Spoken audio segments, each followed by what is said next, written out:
പറഞ്ഞത്. അപ്പോൾ ആ സമയത്ത് ടീച്ചർ എനിക്ക് പാടിയിട്ട് തന്നിരുന്നു. പക്ഷേ ടീച്ചർ ഉദ്ദേശിച്ച പോലെയൊന്നും ആയിരിക്കത്തില്ല ഞാൻ പാടുന്നത്. എനിക്ക് സംഗീതമായിട്ട് യാതൊരു ബന്ധവുമില്ല. പാട്ട് കേൾക്കാൻ ഇഷ്ടമാണ്.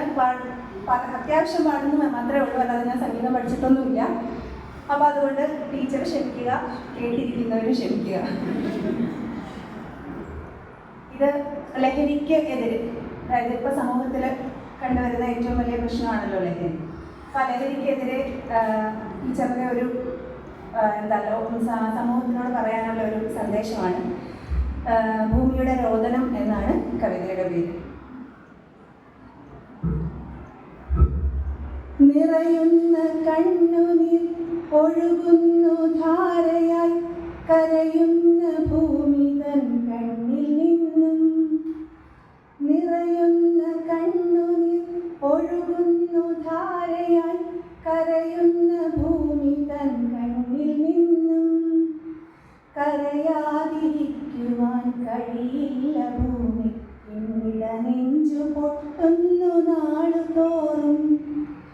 സത്യവും ധർമ്മവും നീതിയെന്നൊന്നില്ല, മനസാക്ഷി പോലും മരിച്ചുപോയോ. സത്യവും ധർമ്മവും നീതിയെന്നൊന്നില്ല, മനസാക്ഷി പോലും മരിച്ചുപോയോ. രക്തബന്ധങ്ങളും മാനിച്ചിടുന്നില്ല, താണ്ഡവം തന്നെ ഈ പാരിടത്തിൽ.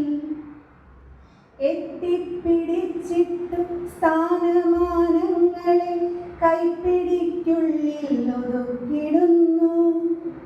എത്തിപ്പിടിച്ചിട്ടു സ്ഥാനമാനങ്ങളെ കൈപ്പിടിക്കുള്ളിൽ ഒതുക്കിടുന്നു. വെട്ടിപ്പിടിച്ചിട്ടു ലോകം മുഴുവനും തട്ടിക്കളിക്കുന്നു മധ്യജന്മം. മായം കലർത്തുന്നു ഭക്ഷണത്തിൽ, പിന്നെ ജീവിതം നാൾക്കുനാൾ ശാപമായി.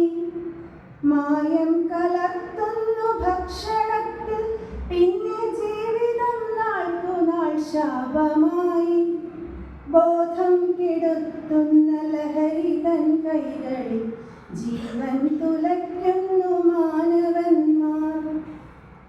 ഇനി എത്ര കാലം സഹിക്കണം ഭൂമിയെ